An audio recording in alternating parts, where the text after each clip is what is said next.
Hey, what's up? This video is going to be previewing this Saturday's game, Nebraska at Wisconsin, so let's get into it. Alrighty, kickoff is going to be Saturday, October 6th, 6:30 p.m. Central Time in Madison, Wisconsin. The weather at kickoff is supposed to be 40% chance of rain, 56 degrees, 6-mile-per-hour wind.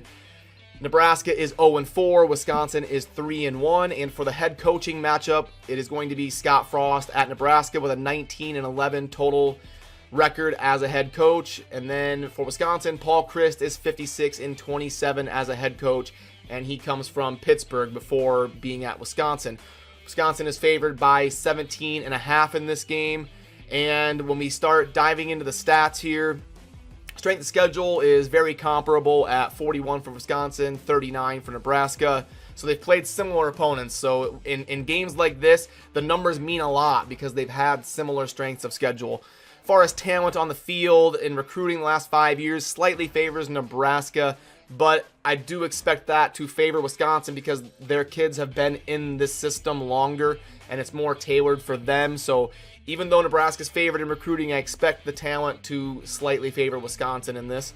Yards per rush is going to be 5.8 to 4.8. Wisconsin is ahead by 1 full yard. In opponents per rush, it is a tie at 4.4, so I'm going to give that check mark to Nebraska because of the slight strength of schedule advantage, but that's basically a dead even at 4.4. Yards per pass, Wisconsin 8.5 to 6.8, so a pretty significant advantage in the passing game there. Opponents' yards per pass, again, is a tie at 6.9. Since I gave the last tie to Nebraska, I'm going to give that check mark to Wisconsin, but again, both of those are very neck and neck. At the quarterback position, Nebraska gets a B- because Adrian Martinez is a true freshman who may still be a little hobbled, although I do think he's getting closer and closer to 100% and looking more like himself. In the last game, studying the film, I saw Adrian Martinez struggling a little bit pre-snap to recognize things that are coming his way. And in the second half, especially in the fourth quarter, his mechanics were breaking down and he started kind of throwing off his back foot, letting the ball sail high on a few too many passes. So I can't quite bump him up to a B or a B+ yet. Wisconsin, I'm not a huge fan of their quarterback, Alex Hornibrook. He's a 3-star recruit out of Pennsylvania, but the reason he gets a B is because he's a junior. And, you know, this is why I believe having a quarterback with experience is so important, because if we look at Hornibrook the last 3 years, he went from 7.0 yards an attempt to 8.3 yards an attempt to this year 8.9 yards an attempt. So quarterbacks, they just always take that next tier, and that's why I'm going to give him a B.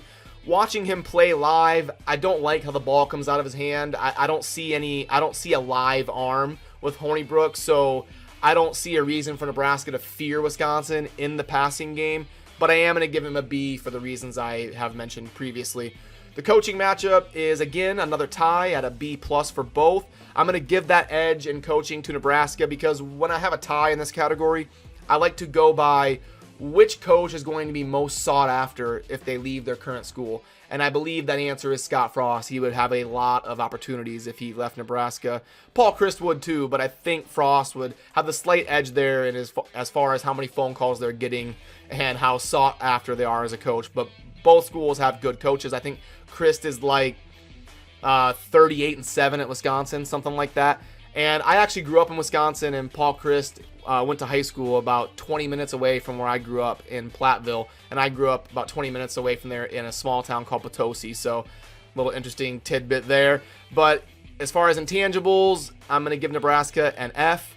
They rank towards the bottom of the country in basically every category: fumbles, turnover margin, punting, penalty yards per game. It's just bottom of the country in basically every category. And Wisconsin is not amazing, but solid in this category. I believe they're slightly better than average in penalties, and then in turnovers and fumbles and stuff, they're, you know, pretty significantly above average. So they come in at a B+ in this. So far as the prediction and kind of wrapping things up here, the spread being 17.5, I think is pretty accurate in this. On paper, I would say that Wisconsin should be favored by about 20 to 23 points. But I'm going to dock them a little bit for losing at home to BYU, and BYU just got blown out by Washington. They're not a great team by any stretch, so I'm going to deduct a couple points for that. So yeah, I think anywhere in the 17, 18, 19 range is pretty accurate for this game. If you're asking who you should bet on, I would lean towards Wisconsin. My official prediction would be 41-24. Wisconsin wins by 17, but I would rather be holding a ticket that says Wisconsin, because I think given what we've seen from Nebraska this year, it's more likely that Wisconsin wins by more than 17 than Nebraska plays a really good game and loses a close one or even pulls out a win. So I think the Wisconsin side of it's a little bit more likely to cover. But both teams actually not doing great against the spread this year, so not a great game to bet on. But if I had to choose, I would bet on Wisconsin. And yeah, as I said, official prediction 41-24. Wisconsin under the lights at night is going to be tough. Nebraska has not fared well at Wisconsin in night games, so I'm going to have to lean towards Wisconsin win by 17. And as always, thank you for watching. Have a good rest of your day. Peace.